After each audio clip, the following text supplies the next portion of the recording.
நான் தமிழ் எனக்கு தெலுங்கு தெரியாதுன்னு அவருக்கு தெரியும். ஸோ அவர் என்ன பண்ணுவார்னா, எப்போ சென்னைக்கு வந்தாலும் இங்கே வடபழனியில் க்ரீன் பார்க் ஹோட்டல் இருக்கு இல்லைங்களா, அங்கே தான் தங்குவார். ஹைதராபாத்தில் ஃப்ளைட் ஏறுறதுக்கு முன்னாடியோ இல்லை இங்கேருந்து அவர் கிளம்புறதுக்கு முன்னாடியோ, ராஜேந்திர காரு நான் இந்த மாதிரி வந்துடுறேன், இந்த ஹோட்டலில் இந்த ரூம் நம்பரில் இருப்பேன், நீ ஃப்ரீயாக இருந்தால் அங்கே வா, இத்தனாந்தேதி வரைக்கும் நான் அங்கே இருப்பேன்னு எனக்கு ப்ரோக்ராம் கொடுத்துருவார். ஓகே. ஸோ எனக்கு எப்போ டைம் இருக்குதோ அப்போ போய் நான் பார்ப்பேன். அப்போது ஒரு இன்ட்ரெஸ்டிங்கான ஒரு விஷயம் ஒன்று பண்ணார். அதாவது அவர் இடையில கொஞ்சம் அவருடைய சன்னு காலமானதுனால கொஞ்சம் தொய்ஞ்சு போயிட்டார்.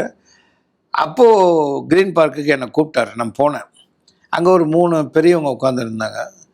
துட்டு அப்படின்னு ஒரு படம் எடுத்த ப்ரொடியூசர்ஸ். அவர் நான் உள்ளே போன உடனே ட்ரிங்க்ஸ் ஊற்றுனார். ட்ரிங்க்ஸ் சாப்பிடுவியா அப்படின்னா, இல்லை சார் எனக்கு அது பழக்கம் கிடையாது. ஏன்டி அது ஃபீல்டில் வச்சு ட்ரிங்க் ஆகலைதா அப்படி இப்படின்னாரு.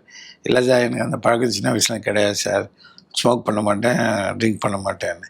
ஏன்ட்டியா நீ சினிமாக்கே லாய்க்கு இல்லாத இல்லையா நீ அப்படின்னாரு. சொல்லிவிட்டு இவர் சொன்னார், அரவா லாங்குவேஜ்னா தமிழ் லாங்குவேஜ். அரவா லாங்குவேஜில் மன பிராணா வீடே அப்படின்னாரு. என் உயிர் இவன் தான் அப்படின்னு சொல்லிட்டு அவங்கக்கிட்ட என்னை அறிமுகப்படுத்தினார். இப்போ நான் துட்டுன்னு ஒரு படம் பண்ணிகிட்ருக்கேன். మంచి క్యారెక్టరు మీరు డబ్బింగ్ చేసినప్పుడు మంచి దుడ్డు అడుగు. ஸோ அந்த அளவுக்கு ஒரு சொந்த ஒரு அப்பா மாதிரி மேலே அன்பு காட்டின ஒரு மாமனிதர்.